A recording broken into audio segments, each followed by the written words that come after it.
18 লাখ টাকা বাকি, তাও আবার মাত্র 2 বছরে। সেও আবার একটা হলের ক্যান্টিনের মধ্যে ওই হলের নেতারা করছে। ওই দেখেন, শুনেন ছাত্রলীগের কাহিনী।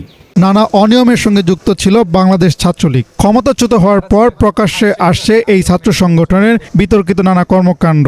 এবার সামনে এলো হল ক্যান্টিনে খাবার খেয়ে টাকা বাকি রাখার কাণ্ড। বাকির তালিকাটা হইলো আপনার হলো ওনারা যে খাবার নিত, ছাত্রলীগের সভাপতি বা সেক্রেটারি রিয়াজ সভাপতি, secretary moon, Shahriar moon secretary, আর রিয়াজ হলো সভাপতি।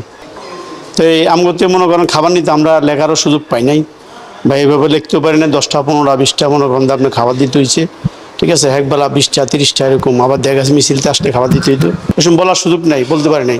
2 দিন বলছিলাম সেক্রেটারি কাছে, আপনি বলবেন এইভাবে খাবার নেই, কিন্তু আমার রাত্রে আবার রুমে নিয়ে মানে বিভিন্ন মতাদর্শবাদ বিভিন্ন কথাবার্তা বলছে, তাই আর আমরা বলার এরকমভাবে সাহস করে বলতে পারিনি।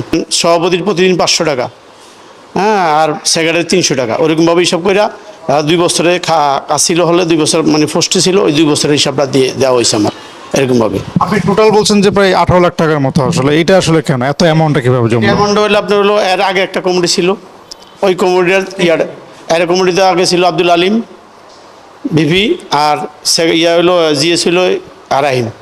এইবার একটা বিষয় বুঝেন, ধরেন যে পিতা বিড়ি খায় আর গাঁজা খায় আর মদ খায়, ওই পিতার ছেলেও যদি বিড়ি গাঁজা মদ খায়, তাহলে ছেলের বিচার কি ওই পিতা করতে পারবে?